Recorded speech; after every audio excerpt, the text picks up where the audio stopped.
Hello friends, welcome to the 11th part of the topic shear force and bending moment diagram. आज हम start करने वाले हैं numerical problems, यानी कि एग्जाम्पल सॉल्व करेंगे डिटर्मिनेंट्स बीम के। तो quickly moving towards the first question.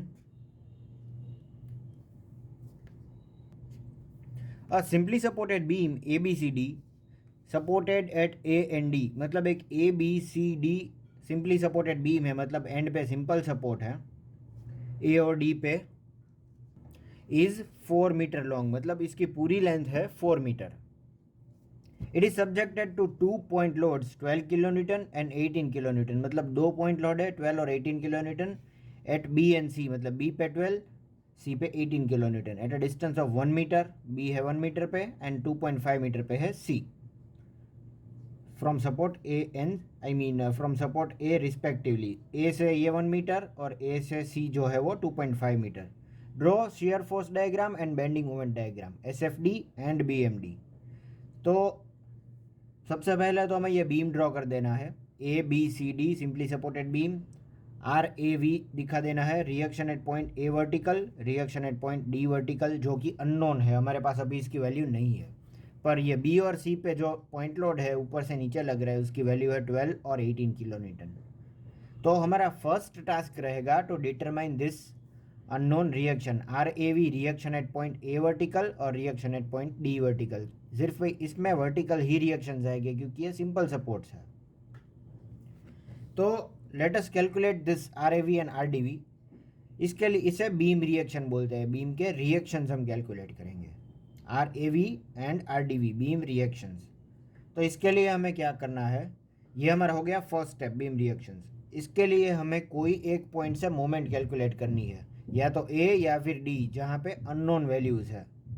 तो मैं ए पॉइंट से बेंडिंग मोमेंट कैलकुलेट कर रहा हूँ और taking moment at point A is equal to zero, मतलब यहाँ पे जो मोमेंट है वो ज़ीरो है ए पॉइंट पे, और डी पॉइंट पे भी ज़ीरो ही होती है।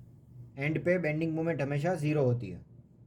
तो taking moment at point A is equal to zero, क्या हो जाएगा, clockwise moment will be equal to anti clockwise moment. A से हम रस्सी बांधेंगे तो जितनी भी मोमेंट क्लॉकवाइज है is equal to anti clockwise. तो देखिए, चलिए सबसे पहले taking moment at point A, मतलब ए से रस्सी बांधते हैं और राइट हैंड साइड से भी एनालाइज करते हैं। Right now we are not following sign convention, sign convention हम नहीं फॉलो करेंगे। जैसे ही हम साइन कन्वेंशन स्टार्ट करेंगे मैं बताऊंगा आपको। राइट नाउ क्या है कि कोई साइन फॉलो नहीं करेंगे। Clockwise is equal to anti clockwise moment. Clockwise A से दो पॉइंट्स जा रहा है, एक बी और सी। देखिए, ए पे रस्सी बांधेंगे तो 12 किलो न्यूटन जो है वो क्लॉकवाइज घूमेगा और 18 भी क्लॉकवाइज घूमेगा, और आर डी वी जो है वो एंटी क्लॉकवाइज घूमेगा ए से, कुछ इस तरह से। तो सबसे पहले लेफ्ट हैंड साइड पे क्लॉकवाइज देख लेते हैं मोमेंट। मोमेंट मतलब force into perpendicular distance.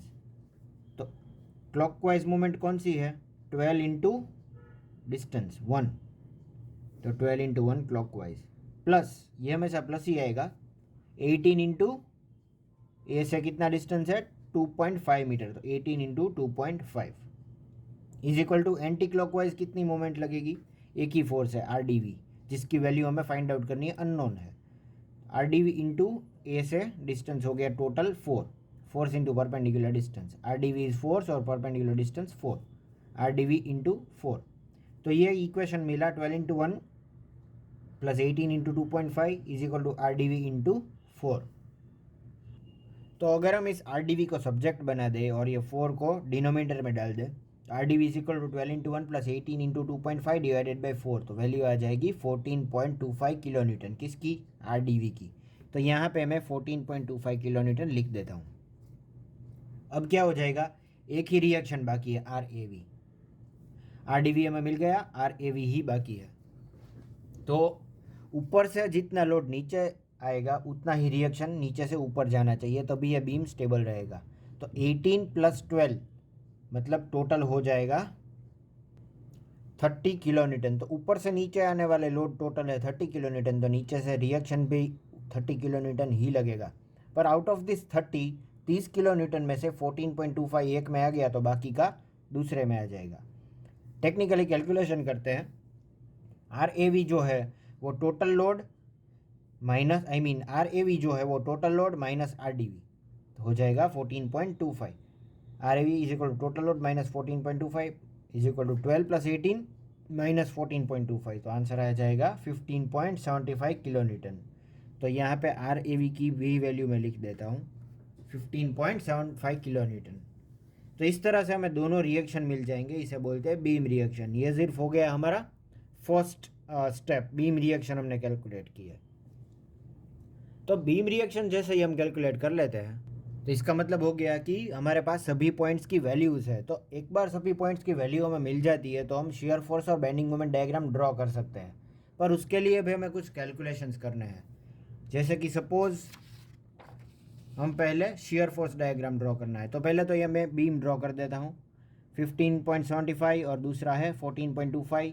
B और सी पे 12 किलो न्यूटन 18 किलो न्यूटन और सभी डायमेंशंस दिखा देने हैं। इसके नीचे आएगा शियर फोर्स डायग्राम और उसके नीचे आएगा बेंडिंग मोमेंट डायग्राम। पर ये दोनों ड्रॉ करने के लिए हमें कैलकुलेशंस करने हैं। तो वो कैसे करते हैं वो हम दिखेंगे। Calculations for shear force diagram, page के इस तरफ मैंने शियर फोर्स डायग्राम के कैलकुलेशन किए हैं। ये कैलकुलेशन करने के बाद हम शियर फोर्स डायग्राम ड्रॉ करेंगे। तो चलिए, सबसे पहला स्टेप शियर फोर्स कैलकुलेशन के लिए, जितने भी पॉइंट्स है ए बी सी और डी, देखिए 4 टिपिकल पॉइंट्स है जहाँ पे हमें वैल्यूज़ चाहिए। तो shear force at point A left hand side L H S, shear force at point A right hand side R H S मतलब, और B L H S B R H S, C L H S C R H S, D left hand side D right hand side. इस तरह से left to right सभी points की values हम लिख देंगे यहाँ पे। वैल्यूज़ मतलब इस तरह से एक टेबल बना देंगे हम, A L H S A R H S, B L H S B R H S, C L H S C R H S और D L H S D R H S. फिर इसका calculation करेंगे। ए L H S पे कितनी value आएगी, मतलब ए left hand side पे value calculate करेंगे, फिर ए राइट हैंड साइड पे वैल्यू कैलकुलेट करेंगे, फिर बी एल एच एस फिर बी आर एच एस, इस तरह से सभी पॉइंट पे वैल्यू कैलकुलेट करके यहाँ पे प्लॉट करके शियर फोर्स डायग्राम ड्रॉ करेंगे। तो shear force at point A left hand side क्या होता है, तो हमें क्या करना है कि ये जो पॉइंट ए है उसकी एग्जैक्ट लेफ्ट हैंड साइड एक लाइन ड्रॉ करनी है नेग्लिजिबल डिस्टेंस पे, मतलब डिस्टेंस बहुत नेग्लिजिबल है। और हमें देखना है लेफ्ट हैंड साइड, हम लेफ्ट हैंड साइड देखेंगे। तो अगर हम लेफ्ट हैंड साइड यहाँ से देखते हैं तो कोई भी फोर्सेस नज़र नहीं आ रहे हैं, शेयर फोर्सेस 90 डिग्री पे एक्ट करते हुए, क्योंकि वो उस तरफ बीम ही नहीं है। तो क्या आएगा 0 किलो न्यूटन। फिर हमें यह मिटा देना है। It was a imaginary line, imaginary point था यह। फिर हम देखेंगे shear force at point A right hand side. तो ए के एग्जैक्टली राइट हैंड साइड हम एक नेग्लिजिबल डिस्टेंस पे लाइन ड्रॉ करेंगे और लेफ्ट हैंड साइड देखेंगे। देखिए, ये लेफ्ट हैंड साइड देखने का मतलब एक ही है कि ये साइन कन्वेंशन फॉलो की बात है, क्योंकि मैंने बताया था कि हम क्रॉस सेक्शन से लेफ्ट हैंड साइड ही जो जितने फोर्सेस और मोमेंट्स है वो देखेंगे to follow particular sign convention. तो ये पॉइंट ए से right hand side negligible distance पे लाइन ड्रॉ की और लेफ्ट हैंड साइड देखा, तो कितने फोर्सेस दिख रहे हैं, सिर्फ ये 15.75 किलो न्यूटन एक ही फोर्स दिख रहा है। हमें डिस्टेंस अभी नहीं देखना क्योंकि ये शेयर फोर्स है। और ये कौन सी डायरेक्शन में जा रहा है, ऊपर। तो जैसा कि मैंने साइन कन्वेंशन में दिखाया था कि क्रॉस सेक्शन से अगर हम लेफ्ट हैंड साइड देखते हैं तो नीचे जाने वाले फोर्सेस नेगेटिव और ऊपर जाने वाले पॉजिटिव रहते हैं। तो ये फिलहाल हमारा क्रॉस सेक्शन है जो लाइन ड्रॉ की, उससे लेफ्ट हैंड साइड ऊपर जाने वाला पॉजिटिव 15.75 हियर। फिर भी लेफ्ट हैंड साइड, तो हम ये लाइन निकाल देंगे। बी लेफ्ट हैंड साइड मतलब यहाँ पे एक लाइन ड्रॉ करेंगे, फिर लेफ्ट हैंड साइड देखेंगे। तो फिर से सिर्फ एक ही फोर्स नज़र आ रहा है 15.75, यहाँ पे और कोई नहीं है, और वो भी ऊपर जा रहा है, तो 15.75 किलो न्यूटन। फिर हम निकाल देंगे। फिर बी राइट हैंड साइड मतलब ये वाला पॉइंट लेफ्ट हैंड साइड देखेंगे। तो बी राइट हैंड साइड पे है 15.75 ऊपर जाता है और 12 किलो न्यूटन नीचे आ रहा है। तो पॉजिटिव 15.75 और 12 किलो न्यूटन नेगेटिव, तो आंसर आ जाएगा 3.75 किलो न्यूटन। फिर ये निकाल दूंगा। डिस्टेंस डजेंट मैटर, ये डिस्टेंस जो है वो शेयर फोर्स में हम नहीं देखेंगे। फिर सी लेफ्ट हैंड साइड, मतलब यहाँ पे एक लाइन ड्रॉ की और लेफ्ट हैंड साइड देख रहा हूँ, तो फिर से दो ही फोर्सेस नज़र आ रहा है, 15.75 और -12। तो वही लिखा है 15.75 -12, तो फिर से 3.75 किलो न्यूटन आ रहा है। फिर सी राइट हैंड साइड, सी से राइट हैंड साइड अगर हम लाइन ड्रॉ करते हैं और लेफ्ट हैंड साइड देखते हैं तो 3 फोर्सेस नज़र आ रहा है टोटल, 1 2 और 3, +15.75 -12 -18। तो वही किया है, +15.75 -12 क्या हो जाएगा 3.75 और -18, तो आंसर आ जाएगा -14.25। ये हो गया CRHS। फिर DLHS पे लाइन ड्रॉ करेंगे तो फिर से यही 3 फोर्सेस नज़र आएंगे, तो डायरेक्टली हम यही आंसर लिख देते हैं 14.25 अब। और DRHS मतलब यहाँ पे अगर हम लास्ट में लाइन ड्रॉ करके लेफ्ट हैंड साइड देखते हैं तो 4 फोर्सेस नज़र आ रहे हैं, तो 15.75 -12 -18 +14.25, तो टोटल हमारा 0 ही आना चाहिए हर बार, तब भी हमारा न्यूमेरिकल सही होगा, वरना हमने कुछ मिस्टेक की है। तो दिस इज़ आवर वेरिफिकेशन, -14.25 +14.25 हो गया 0। ये वेरीफाई हो गया कि हमारे बीम रिएक्शंस में या फिर कैलकुलेशन में कोई मिस्टेक नहीं है। So in this way we found the value of shear force diagram. फिर से बता रहा हूँ, यहाँ पे डिस्टेंस हमने कैलकुलेट कहीं पे नहीं किया। अब हम directly shear force diagram draw कर सकते हैं।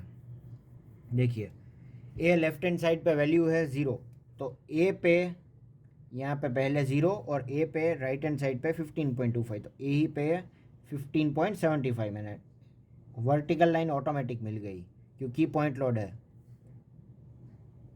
फिर बी लेफ्ट हैंड साइड, मतलब बी पे आ गए हम, लेफ्ट हैंड साइड पे 15.75 है, तो 15.75 अकॉर्डिंग टू स्केल। देखिए, हमें एक रेंडमली स्केल लेनी है, ऐसा ना हो कि ये 3.75 है वो 15.75 से ज़्यादा लगे। तो 0 15.75, BLHS 15.75, BRHS 3.75, सी लेफ्ट हैंड साइड 3.75, सी राइट हैंड साइड है -14.25। तो यहाँ से हमें -14.25 जाना है, सॉरी यहाँ से -14 जाना है, यहाँ से -14.25 यहाँ तक जाना है। फिर DLHS है -14.25 यहाँ गए, और DRHS है 0। ये सभी लाइन ज्वाइन कर देनी है, और ये जो बन गया हमारा शियर फोर्स डायग्राम। और देखिए, जो points to be kept in mind while drawing shear force diagram था, उसमें हमने क्या देखा था, when there is no load between 2 point, तो shear force diagram horizontal line आएगी, तो हमें ये मेथड फॉलो करके ऑटोमेटिक हॉरिजॉन्टल लाइन मिल गई। वैसे ही यहीं यहाँ पे भी सेम हुआ, और यहाँ पे भी सेम है हॉरिजॉन्टल लाइन। और जहाँ पे पॉइंट लोड है वहाँ पे राइज या फिर फॉल आएगा, तो देखिए यहाँ पे राइज है, ये पॉइंट लोड है तो यहाँ पे फॉल है, ये पॉइंट लोड है तो यहाँ पे फॉल है, और ये पॉइंट लोड है तो यहाँ पे राइज है। तो इस तरह से अगर आप ये मेथड फॉलो करेंगे तो आपको डायरेक्टली शियर फोर्स डायग्राम मिल जाएगा। You don't need to remember points which are to be kept in mind. ये बन गया हमारा शियर फोर्स डायग्राम, और based on this will draw bending moment diagram. तो बेंडिंग मोमेंट डायग्राम मतलब इसके नीचे बेस लाइन ड्रॉ करेंगे, और इस जैसे कि हमने ये टेबल बनाया था, हमें bending moment at A, bending moment at B, bending moment at C और बेंडिंग मोमेंट एट डी, जितने भी पॉइंट्स है from left hand side to right hand side लिख देने हैं। पर देखिए, याद रखना है यहाँ पे हमें LHS और RHS नहीं लिखना है, क्योंकि डायरेक्ट कैलकुलेशन होगा इसका, LHS RHS नहीं आएंगे। तो shear force eight A, I mean bending moment at point ए सबसे पहले हम कैलकुलेट करेंगे, मतलब यहाँ पे। तो इस बार भी हमें सिर्फ लेफ्ट हैंड साइड ही देखना है। तो अगर हम क्रॉस सेक्शन से left hand side bending moment देखते हैं अकॉर्डिंग टू साइन कन्वेंशन, तो क्लॉकवाइज हम देखेंगे पॉजिटिव, और एंटी क्लॉकवाइज नेगेटिव फोर्सेज है, आई मीन बेंडिंग मोमेंट आएगी। Clockwise positive, anti clockwise negative, ये जैसा कि मैंने यहाँ पे दिखाया है। तो bending moments, I mean at point A, मतलब ए से लेफ्ट हैंड साइड कुछ भी नज़र नहीं आ रहा है, तो 0 kilo newton into metre, this is the unit of bending moment. फिर bending moment at point B, मतलब बी पे अगर हम बेंडिंग मोमेंट कैलकुलेट करते हैं तो लेफ्ट हैंड साइड देखने पे सिर्फ एक फोर्स नज़र आ रहा है 15.75, और इस बार इसका हमें डिस्टेंस भी देखना है, क्योंकि ये बेंडिंग मोमेंट है। फोर्स 15.75 और इसका परपेंडिकुलर डिस्टेंस है 1, तो 15.75 इंटू 1 क्लॉकवाइज जा रहा है, बी पे रस्सी बांध रहे हैं हम। जहाँ पे बेंडिंग मोमेंट कैलकुलेट कर रहा है वहाँ पे रस्सी बांध रहा है, मतलब ये क्लॉकवाइज जा रहा है 15.75, तो 15.75 इंटू 1, तो आंसर है 15.75 किलोन्यूटन इंटू मीटर। तो बी का हो गया, ए का हो गया। अब सी पे we are tying a rope at point C पे रस्सी बांध रहे हैं। फिर लेफ्ट हैंड साइड देखेंगे तो दो पॉइंट्स नज़र आ रहा है, एक 15.75 और एक 12। तो सी से डिस्टेंस देखना है, 15.75 का डिस्टेंस सी से कितना है 12, और घूम रहा है क्लॉकवाइज अबाउट सी, तो 15.75 इंटू 2.5 पॉजिटिव क्लॉकवाइज है इसलिए। और सी से बी का डिस्टेंस है 12 इंटू डिस्टेंस है ये 2.5 माइनस 1, इतना डिस्टेंस हमें देखना है। फोर्स मालूम है 12, जा रहा है एंटी क्लॉकवाइज और डिस्टेंस है 2.5 माइनस 1 मतलब 1.5 है। ये डिस्टेंस है हमारा 1.5 मीटर।